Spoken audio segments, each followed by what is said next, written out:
parents possible for this kid.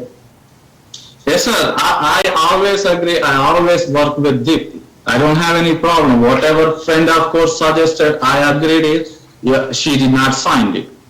And whatever friend of course suggested last time, and she's saying this is not appropriate. And I'm always open to anything.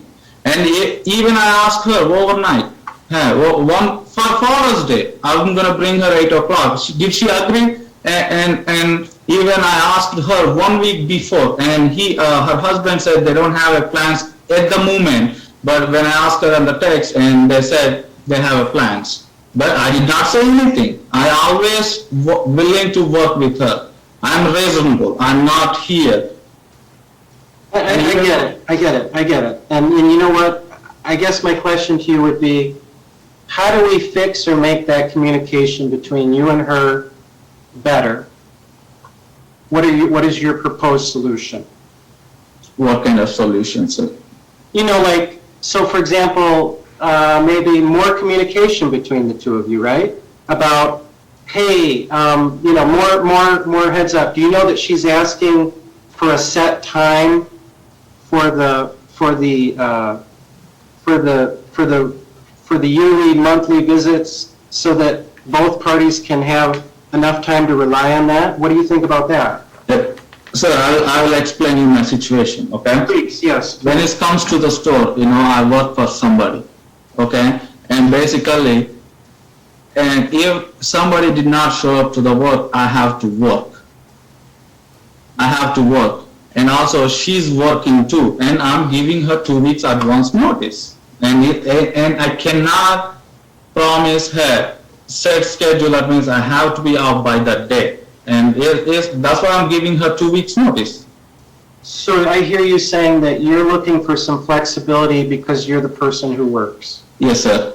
That sounds reasonable, right? No, it's not. If they have, and she told me last time she have a plans, and I never said anything. I said, okay. If they made a plans for that weekend, she can tell me I'm making the plans for this weekend. Can you come next weekend? Yes, I will come. And talking about the school and the doctor's offices, you know, I get it. Sometimes there's misgivings, but you know, and I'm not saying that anybody's perfect, but you know, just going forward and trying to figure out how to make it better or do better in the future on both sides. Do you think if you encounter a situation where you go to this, because you know that, I don't know if you know this, but my client wasn't even aware why you were at the school or what papers you were presenting them with. Do you think maybe, and this is might be the kettle black or whatever because of other issues, but do you think a better idea would be, hey, listen, I want to get access to these records, can you help me? You know, to mom. Yes, sir. I asked her Deepti about the school, and you can look it on the text message, and she said she already added my name to the school list. But when I called the school list, they told me, no, your name is not here. You have to come with your ID and the court document. That's why I have to fly up there. And I went to the school, and I will see her the cards, like grades. Yeah. And then maybe a better idea would be, when you encounter that roadblock, you call mom back and you say, hey, this is the problem I'm having, and then ask the school, what can mom do to help solve this problem or get rid of it? Did you follow up or do that? No, I did not do that one, but I went to the school and yeah. Maybe a good idea for the future, right? Not by way of criticism. Yeah, no. In the future, yes, and I will ask her, and I don't mind. I always ask her. Do you feel like my client has the capacity to work with you on those issues? Yes, sir, she do. Okay.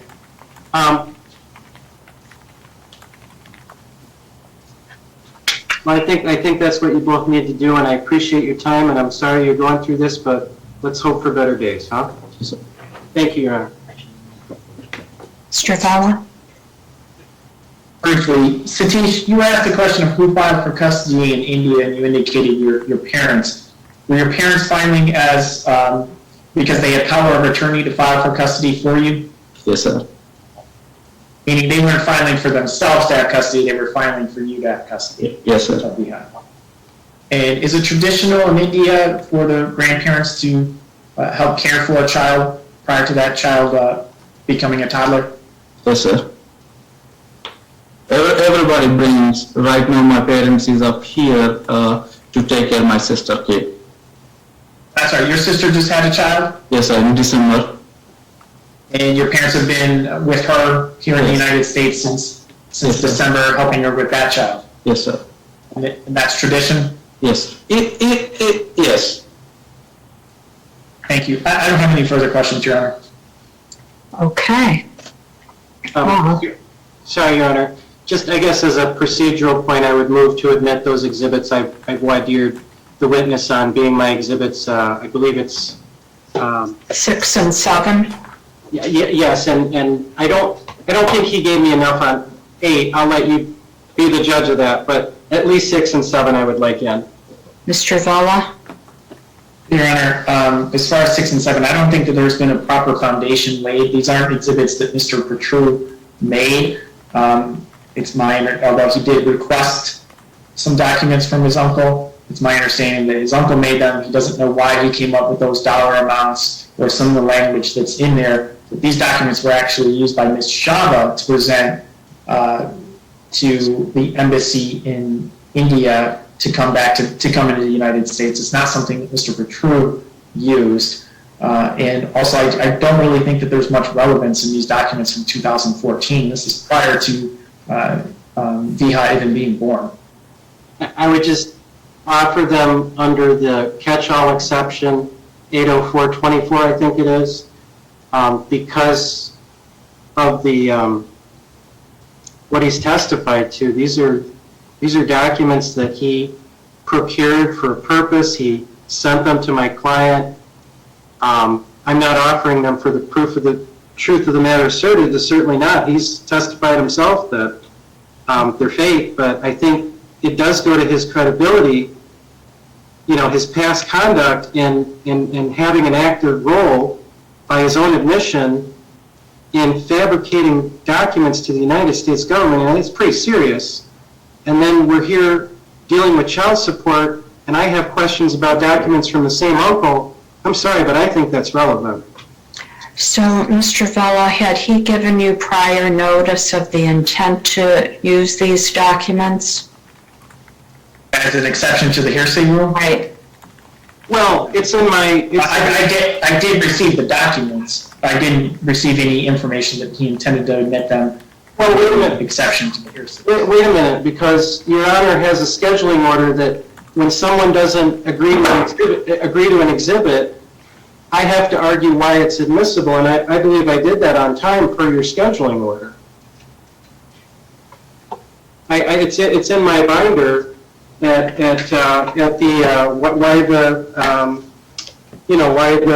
a brief regarding the admissibility of defendants' exhibits, and I went through every exhibit because they didn't stipulate to any, and 6 and 7, I laid it out. I cited the case law and the court rule.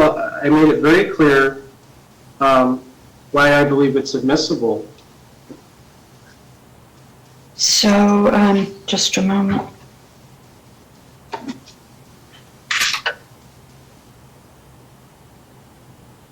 Is that in your trial brief, Dan?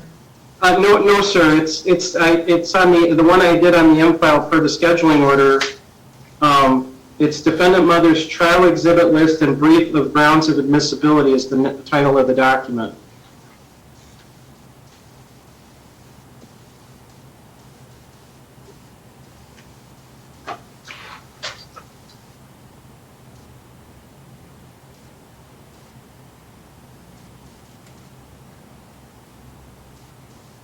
Dan, when was that filed?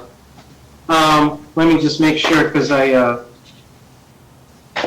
it was June 16th. It was M-filed.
And that's for Exhibit 7?